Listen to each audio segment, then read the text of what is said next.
Happy Self Love Sunday, ladies. I hope that you're doing well. I hope that your journeys are going well. Happy New Year to everyone. It is the official start of 2020. And although today I originally wanted to start 2020 by talking about us purchasing our new journals and starting off our year journaling. I'm going to save that for next week in light of some things, and I want to come and talk to you about something a little bit differently today. Today, I want to talk to my parents. I don't care if you birthed a child, adopted, or if you just are a mom to your niece and nephews. Today's conversation is going to be important for you. I want to talk about finding and using our voices. It is so important that we prepare our children for life. And we don't prepare them out of fear, just like when we preparing them for a job or preparing them to go to college. We're not preparing them out of fear. We're preparing them so that they are aware of things that could come about, so that they're ready for them. So today I want to talk to you about how we keep our children's bodies safe. We have to talk to our children, especially when they're at the age where they're going out to parties and they're spending the night over people's house, which it took me a very long time for me to actually do that with my children. We have to teach them to be smart. So I'm going to use me as an example. When I go away on vacation, or I go to a say party at someone's house and I'm really like, I know, but I'm not like too familiar with everyone's going to be there. I have rules for myself. The number one rule is I usually allow myself a 2-drink maximum, and it's typically wine. I don't do hard liquor. I also make sure at all points that I am aware. So say for example, I have that first glass of wine and I'm just like feeling maybe that because didn't eat, I feel a little bit more tipsy than normal. I won't have a second glass. It's just the rules that I set for myself. I'm very aware of my surroundings. I know where all the exits are. I make myself aware to go to the bathroom to ensure that, right? I walk around, I survey the crowd. There's a lot of different things that I do to make sure that I'm in a safe place. I also have an app on my phone that my children and I are attached to, and it's called Life 360. It is not an app for spying on my children because I don't look at it to see, where they are or knowing what they're doing. It is an awareness, right? For example, they know where I am. When I go away on vacation by myself, I'm by myself. And so sometimes I'm going to tell you, I do it because when I go away, I like to explore new restaurants or new places. So I may check in at that place on that app, but that's just so when I go back, I know where I'm going. But it's also a great place where my kids know where their mom is. Lord forbid or God forbid that anything ever happens, because we just don't know in life, they can track the last place that I've been. I think things like that is very, very important. I am not I Spy, Hover Mom, no. But I am smart. And I help keep my children smart. I also teach them that all pursuing of a man is not good pursuing. You have to be careful. Someone showing a little bit of an aggressive interest in you, that's not what you want. Okay? You have to be smart. If a man or woman offers to purchase you a drink, if you're not at the bar with them to grab that drink, then you respectfully decline. I also teach them that having their drink in their hand at all times, if you put it down and you walk away from it, that's your bad. You lost that money. That's not your drink anymore. Okay. So also when they go out, I tend to talk to them about staying with their friends. Somebody in that group, at least we would like to say at least 2 people, has to be what we call the designated sober people. They're the ones that watch out for everyone. They're the ones that says, I don't care how drunk she is, I don't care how persistent she is, that she says she's leaving the club with this guy, she is not going. Okay, so they have to have those people. Me and my girlfriends used to go away every single year on vacation, and we also have done some parties in New Jersey where some of us has gotten completely obliviated. But I can pretty much guarantee you that, for a lot of times I always was the older one, that I made sure, and we made sure each other were okay. Nobody got to leave. That just was not happening. If you were a part of our group, I don't care what you say. I don't care how horny you are. You do not get to leave. I don't care how grown you think you are. You do not get to leave. Now, the next morning when you sober up and you've had your greasy cheeseburger, if you decide that you want to go meet with a man, hey, more power to you. But you're not going to do that on our watch. I also teach my son to be cautious of his body and his surrounding. Because a lot of times we're going to just teach our boys, how to be cautious of a woman and not to touch her body. But listen, we have to teach them that this stuff happens to them too. Boys are molested just as much as girls. We are having them in these mentor circles with these men and, Boy Scouts and all these other places. They're surrounded by people that do these things too. And I'm not suggesting that it happens there, but I'm just letting you know that it does happen. Okay. So we have to teach them to be aware of their surroundings and also be cautious of a man or a woman that takes an overly liking to them. Okay. Especially when particularly when it feels more of a forceful nature. Right. So I do teach my son that, as well as teaching him, how to respect a woman's space and boundaries. It is very important. And I want to say that moms, dads, we have to tell our children the truth. We have to tell them our stories. A lot of people are walking around here today having experienced molestation, having experienced to be touched inappropriately by a male, either in their family or someone that they knew. And we are not telling that story because we came from a generation of silence. We came from a generation where you just don't think about it anymore, or you just move on with life, or you just get over it, which I hope you know by now that is not a true statement. All of that stuff that we experience manifests itself in very different ways. Some people become more violent. Some people become more promiscuous. Some people shut down completely. Some people take it out on others. It manifests itself in different ways. So I really do hope and pray with this message that each and every woman and man finds their voice and be able to speak their stories. And I want to be clear, everyone is not going to want to speak on a public platform, and that's okay. That's why I feel like sometimes God or a higher power, whatever you call it, has their soldier people. And those are the people, yes, I put myself in that category, where we will say, you know what, it's not about me anymore. If my story, if what happens to me, if I can share it, if I can speak aloud and I can save, just 1 or 2 or 3 or 10 other people, then that's what I'm going to do. And that's who I am. And it's okay that you're not. But what I would love for you to do is go in your household. You don't have to do it on this platform. When I first set my kids down to have a conversation with them, it wasn't on this platform. It just so happens that this is my platform now.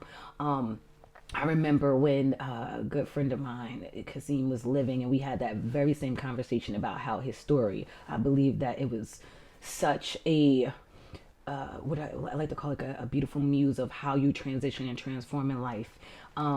That if you just share that with some young boys, how it could help them. Little did I know that I was talking to myself as well. So I decided that this was going to be my platform. I decided that if I can help women, little girls, to never ever feel some of the pain that I felt in my life, that is what I'm going to do. And that's why I became a life coach. Truthfully, what I do during the day is I'm basically a manager in the telecom industry. Right? That's not what I do all during the day, but my purpose in life and my passion in life is to help women and young girls. I can't prevent some things, but I damn sure can help through them. These are very, very important conversations that we need to have. And we need to talk about something else too, because something about these men and or women. I can only speak from a male perspective because I haven't had it happen from a woman perspective. They are very good at hiding. They will have wives. They will have very beautiful wives. Most of them don't have children, but some may. That they use as fronts. Maybe, and I'm not saying that they know what's wrong with them, but they know something is wrong with them. So they have these beautiful wives. And they will also be mentors to children, which is very fucking scary. That's the only way I can say that. They will be mentors to children. They will have people who can validate their character. They will have friends. They will have people around them that will make excuses for them. Oh, he just flirts a lot. Oh, he's just very flirty. Oh, he's just very touchy. But there's a difference between flirty and very touchy when it's a stranger and you're overly and you're pushy and you're aggressive with it.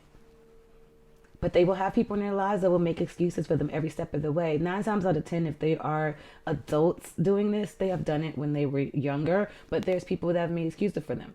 That's why I teach my son and my daughters when they go to college. And if they have a friend that does something, have the courage, have the strength to find your voice and have the very tough conversation. It is very, very important that they have these conversations. And if they feel like they can't, then they have somebody to turn to, which my children know. I've always said this. I don't look for other people to be their role models. I don't look for other people to be their mentors. That is what I am there for. And I tell them, I don't care where you are. I don't care what you're doing. I don't care how mad you think I'm going to be. You call me, you pick up that phone, and I will always find you, and I'll always come and get you. And I will always, check this out, 150% listen to every single thing that you have to say. I will always let them know that some of these things that happen in life is not their fault. You have to teach them these things, because this is what society will say. Oh, but you were dressed a certain way. Oh, but when he was flirting, you didn't. Meanwhile, you don't even know that the fool was flirting, right? They will teach them, oh, especially if they were drinking. That's why you got to teach them to be smart. Don't drink like that, because they will use every excuse in the world. Oh, but she was drinking too. Oh, she wanted. Oh, but you were around him. No, you got to teach them to listen to. 9 times out of 10, you have an intuition and a feeling to stay the fuck away from somebody. Do that. Teach them to listen to their inner selves. And I tell my girls all the time, that's why I was never really so much free with letting them go and spend a night at certain people's places, because I would say to them, until I could fully believe and know that you can trust yourself, then I'm not going there. And I didn't do it for years. Now I understand that they know from me to trust their gut. If you think something's off 9 times out of 10 it is, get the fuck out of there. So we have to have these conversations. I told my son the same thing, and I also teach them how to be a great friend. If something happens to their friend, don't sit in silence. Don't make excuses for the other person. Don't say, oh, because they were drunk or whatever. Don't do that. Don't do that. Because what you're doing at that point is enabling their behavior. And that's why these sick, predatory people will continue to do what they do, because people have made excuses all their life. Oh man, I know you were just flirting. I know they took it out of proportion. I know that you're a good guy. I know that you mentor kids. You have a beautiful wife. Why would you do that? Because they're sick. Because they're perverted. Because they're predators. And I'm not saying maybe they weren't preyed upon, but that is not my problem, and that is not your problem. They need to go get help. And that's the other thing about friends sometimes, right? We want to think we can be the savior. Some people you can't save. Some people, they just need to go and get help. They really do. You can't make their past issues, you can't make their traumas somebody else's pain. It's very important. And I also teach my children to never ever become a victim. And how you become a victim to me is when you stay silent. When you allow that stuff to fester in you and change your whole life around. No, I teach them to never ever be a victim of somebody's fucked up delusional shit. To speak their truth. Never be afraid. And I'm not saying you have to speak it on a large platform, but come talk to me. I teach them how to never be a victim, be allowing that stuff to fester, and allow it to mind fuck you for the rest of your life. Because that's what's happened to so many women and men that I know that has experienced things. They allow things to mind fuck them over and over and over again because they're so scared to go talk to somebody. They don't want anybody to know that it happened. But it did. And you can't change it, and it wasn't your fault, and you didn't warrant it. I don't care what you wore. I don't care what you said. I don't care what you did. If somebody touched you inappropriately or did something to you inappropriate, that is them. That is their fucked up mind, and that is their shit. Don't own that. So stop being afraid to go and get help and heal. It's so important, and it's so vital. Your strength, your courage is going to save maybe one girl in your family, maybe one boy in your family. It's going to save somebody else. And sometimes we just have to know it's not about us. It's about the next person. It's about having empathy and compassion and caring and knowing that your story can save someone else. That is what we're here for sometimes. So I love you for listening today. Remember, let's prepare our children and our nieces and our nephews and our friends' children for life, right? It's just like we prepare them for a job. We have to teach them to be smart. Teach them to have rules when they go out. Teach them to be sober in an environment they know nothing about. Teach them to learn the exits. Teach them to listen to themselves, listen to their intuition, listen to their gut, no matter what someone says. And I'm going to say this to you. Stop forcing your children to go in environments and places they don't want to go, because they may feel something that you don't feel. As a mom for many years, people would say like, oh my God, you know, they don't bring men around your children. Absolutely not. Absolutely not. Because until I was in a place where I can truly trust myself again, I was not going to subject my children to something that I may or may not know. Now I'm in a much better place, yes. So it's a little bit different. But you have to trust them. I don't trust them to go over family or friend's house. Sorry, I'm not sorry about it. Stop doing that. Stop thinking because your kid is the one that acts out, or they may be considered the bad kid, that they may warrant some things that happen to them. No, they can be victims too. And because you're so busy thinking that your kid is so bad or whatever, that is so easy for somebody to swoop in and prey right on them.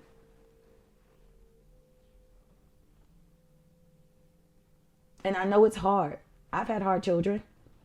But I can tell you, as hard as they were, if they were to walk in here and something happened to them, violently, non-violently, touching or non-touching, I can pretty much promise you, I'm a mother. So I'm going to listen and I'm going to hear them out.